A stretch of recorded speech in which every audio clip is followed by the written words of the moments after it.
بسم اللہ الرحمن الرحیم۔ السلام علیکم ورحمۃ اللہ وبرکاتہ۔ یا علی مدد علیہ الصلاۃ والسلام۔ ماہ مبارک رمضان کے آخری ایام جاری و ساری ہیں اور انشاءاللہ تعالی تمام مومنین نے ماہ مبارک رمضان سے بھرپور فائدہ اٹھایا ہوگا۔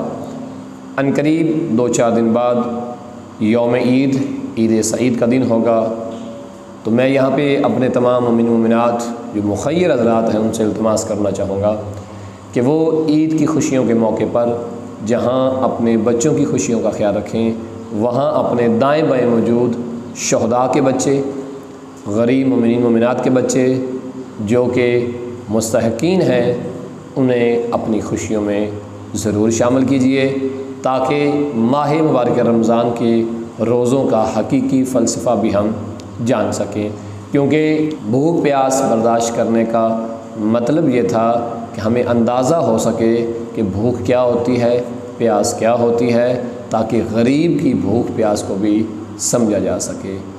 روزے کی معنویت کے جہاں بہت سارے دیگر اثرات ہیں اور معنی و مفہوم ہیں، اس میں ایک یہ بھی ہے تاکہ ہم غرباء فقراء جو لوگ ہیں، جو اللہ کی مخلوق ہے، اس کی بھوک اور پیاس کا بھی احساس کر سکیں۔ لہٰذا یوم عید میں اپنے دائیں بائیں آگے پیچھے ضرور دیکھیں کہ کوئی ایسا فرد تو نہیں جو آپ کے انتظار میں بیٹھا ہو، جس سے آپ کی ضرورت ہو، جس سے آپ کی مدد کا یقین ہو کہ اللہ کا کوئی بندہ آئے گا اور ان خوشیوں میں ہمیں بھی شامل کرے گا۔ پیغام اچھا لگے تو مومنین تک ضرور پہنچائیں۔ وصلی اللہ علی محمد وآل محمد۔